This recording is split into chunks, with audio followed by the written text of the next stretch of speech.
जय श्री कृष्ण। आप सभी का स्वागत है। इससे पहले की कथा में आप सभी ने राजा राज्यवर्धन की कथा सुनी थी। अब सुनिए आगे की कथा।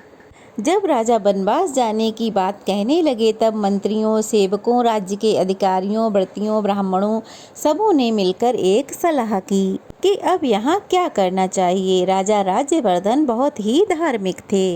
राजा के प्रति सभी का बहुत अनुराग और प्रेम था, इसीलिए सबने मिलकर सोचा कि हम सब एकाग्रचित होकर और ध्यान परायण होकर तपस्या द्वारा भगवान सूर्य की आराधना करके इन महाराज के लिए आयु की प्रार्थना करें। यह निश्चय करके कुछ लोग अपने घर पर अर्घ, उपचार आदि से भगवान सूर्य की आराधना करने लगे। दूसरे कुछ लोग ऋग्वेद, यजुर्वेद और सामवेद के जप से सूर्य देव को प्रसन्न करने लगे। अन्य लोग निराहार रहकर नदी के तट पर रहकर तपस्या के द्वारा भगवान भास्कर की पूजा करने लगे। कुछ लोग अग्निहोत्र करते, कुछ दिन रात सूर्य सूक्त का पाठ करते और कुछ लोग सूर्य देव की तरफ दृष्टि लगाकर खड़े रहते थे।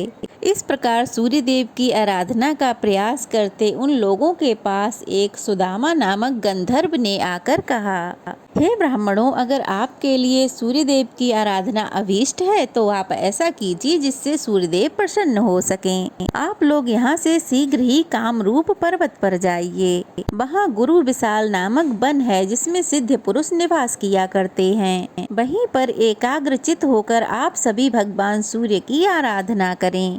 वह परम हितकारी सिद्ध क्षेत्र है, वहाँ आप लोगों की सभी कामनाएं पूर्ण होंगी। सुदामा की यह बात सुनकर वे सभी ब्राह्मण गुरु विशाल वन में चले गए। वहाँ उन्होंने सूर्य देव का एक सुंदर मंदिर देखा। वहाँ पर ब्राह्मण आदि तीनों वर्णों के लोग मिताहारी और एकाग्रचित होकर पुष्प, गंध, धूप, दीप, अन्न, जप, तप और दीप आदि के द्वारा भगवान सूर्य की पूजा और स्तुति करने लगे। ब्राह्मण बोले, देवता, दानव, यक्ष, ग्रह और नक्षत्र, इनमें जो भी सबसे तेजस्वी हैं उन भगवान सूर्य की हम शरण लेते हैं। जो देवेश्वर भगवान सूर्य आकाश में स्थित होकर चारों ओर प्रकाश फैलाते तथा अपनी किरणों से पृथ्वी और आकाश को व्याप्त किए रहते हैं, उनकी हम शरण लेते हैं। आदित्य, भास्कर, भानु, सविता, दिवाकर, उषा, अर्यमा तथा दीप्त दिदीति, ये जिनके नाम हैं, तथा जो चारों युगों का अंत करने वाले कालाग्नि हैं, जिनकी ओर देखना भी कठिन है, जिनकी प्रलय में भी गति है, जो योगेश्वर, अनंत, रक्त, पीत, सिद्ध और असिद्ध हैं, ऋषियों के अग्निहोत्र तथा देवताओं के यज्ञों में जिनकी स्थिति है, जो अक्षत, परम गोहे तथा मोक्ष के उत्तम द्वार हैं, जिनके उदयास्तमन रूप छंद में अश्व जुते हुए हैं, और जो उस रथ पर बैठकर मेरुगिरी की परिक्रमा करते हुए आकाश में विचरते हैं, अनृत और ऋत दोनों ही जिनके स्वरूप हैं, जो भिन्न भिन्न पुण्य तीर्थों के रूप में विराजमान हैं, एकमात्र जिन पर इस विश्व की रक्षा निर्भर है, जो कभी चिंतन में नहीं आ सकते, उन भगवान भास्कर की हम शरण लेते हैं, जो ब्रह्मा, विष्णु, महादेव, प्रजापति, वायु, आकाश, जल, पृथ्वी, पर्वत, ग्रह, नक्षत्र और चंद्रमा आदि हैं, वनस्पति, वृक्ष और औषधियाँ जिनके स्वरूप हैं, जो व्यक्त और अव्यक्त प्राणियों में स्थित हैं, उन भगवान सूर्य की हम शरण लेते हैं। ब्रह्मा, शिव तथा विष्णु के जो रूप हैं, उन भगवान सूर्य की हम शरण लेते हैं। जिनके 3 स्वरूप हैं, वे भगवान भास्कर हम पर प्रसन्न हों। जिन अजन्मा जगदीश्वर के अंग में यह समस्त विश्व स्थित है तथा जो जगत के जीवन है, वे भगवान सूर्य हम पर प्रसन्न हों। जिनका एक परम प्रकाशमान रूप ऐसा है जिसकी ओर प्रभा पुंज की अधिकता के कारण देखना कठिन हो जाता है, तथा जिनका दूसरा रूप चंद्रमा है जो अत्यंत सौम्य है, वे भगवान भास्कर हम पर प्रसन्न हो। इस प्रकार भक्ति पूर्वक स्तुति और पूजन करने वाले उन ब्राह्मणों पर 3 महीने में भगवान सूर्य प्रसन्न हुए और अपने मंडल से निकलकर दिव्य कांति धारण करते हुए अपने मंडल से निकलकर उनके सामने प्रकट हुए। तब उन सब ने अजन्मा सूर्य देव का स्पष्ट दर्शन करके उन्हें भक्ति से विनीत होकर प्रणाम किया। उस समय उनके शरीर में रोमांच और कंपन हो रहा था। वे कहने लगे, हे सहस्त्रों किरणों वाले सूर्यदेव, आपको बारंबार नमस्कार है। आप सबके हेतु तथा संपूर्ण जगत के विजय केतु हैं।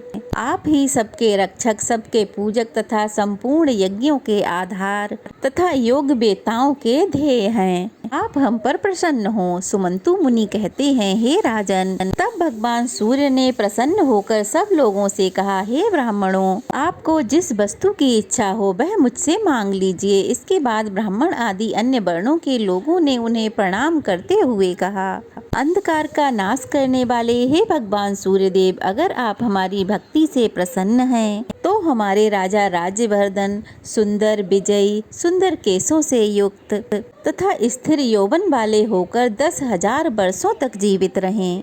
तब तथास्तु कहकर सूर्यदेव अंतर्ध्यान हो गए और वे सब लोग भी मनोवांछित वर पाकर प्रसन्नता के साथ राजा राज्यवर्धन के पास लौट आए।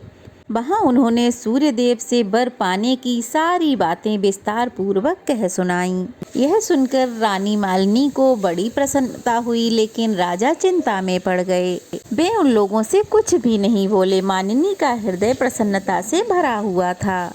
वे बोली, महाराज, बड़े भाग्य से आपकी आयु बढ़ी है, आपका अभ्युदय हो। राजन, इतने बड़े अभ्युदय के समय आपको प्रसन्नता क्यों नहीं हो रही?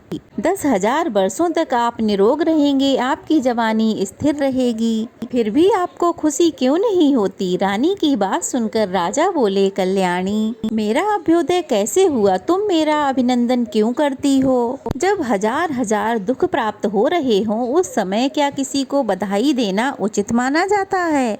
मैं अकेला ही 10,000 वर्षों तक जीवित रहूंगा, मेरे साथ तुम तो नहीं रहोगी। क्या तुम्हारे मरने पर मुझे दुख नहीं होगा? पुत्र पौत्र इष्ट बंधु बांधव मित्र बंधु बांधव यह सब मेरी आंखों के सामने मरेंगे। क्या उस समय मुझे दुख नहीं होगा? जिन लोगों ने अत्यंत दुर्लभ होकर अपनी नाड़ियां मेरे लिए सुखा सुखा कर तपस्या की, वे सब के सब तो मर जाएंगे और मैं भोग भोगते हुए जीवित रहूंगा। ऐसी दशा में क्या मैं धिक्कार के लायक नहीं? सुंदरी, मुझ पर ये आपत्ति आ गई है। मेरा अभ्युदय नहीं हुआ है, क्या तुम इस बात को नहीं समझती? फिर तुम मेरा अभिनंदन क्यों कर रही हो? राजा की बात सुनकर उनकी रानी बोली, महाराज, आप जो कहते हैं वह सब सत्य है। मैंने तथा पूर्ववासियों ने आपके प्रेम बस इस ओर तो देखा ही नहीं। हे नाथ, अब ऐसी दशा में आप ही सोचें कि क्या करना चाहिए, क्योंकि भगवान सूर्य ने प्रसन्न होकर जो कुछ भी कहा है वह झूठ तो नहीं हो सकता। तब राजा ने कहा, देवी, पूर्ववासियों और नगरवासियों ने मेरे लिए जो कुछ भी किया है उस सब का बदला चुकाए बिना मैं कैसे भोग भोगूंगा? यदि भगवान सूर्य की ऐसी कृपा हो कि सभी प्रजा, तुम, पुत्र पौत्र भ्रत और सभी मित्र वर्ग मेरे साथ ही इतने लंबे समय तक जीवित रह सकें, तो मैं राज सिंहासन पर बैठकर प्रसन्नता पूर्वक सभी भोगों का उपभोग कर सकूंगा।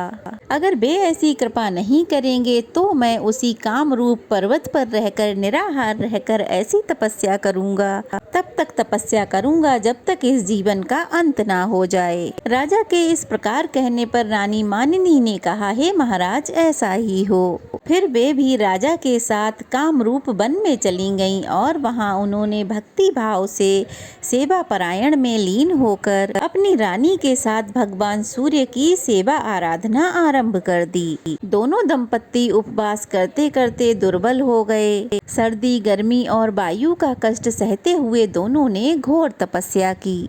सूर्य देव की पूजा और घोर तपस्या करते करते जब 1 वर्ष से अधिक समय बीत गया, तब कहीं जाकर भगवान सूर्य प्रसन्न हुए। उन्होंने राजा, पूर्ववासियों, पुत्र पौत्रों सभी के लिए इच्छा अनुसार वरदान दे दिया। वरदान पाकर राजा अपने राज्य को लौट आए और धर्म पूर्वक बड़ी प्रसन्नता के साथ राज्य करने लगे।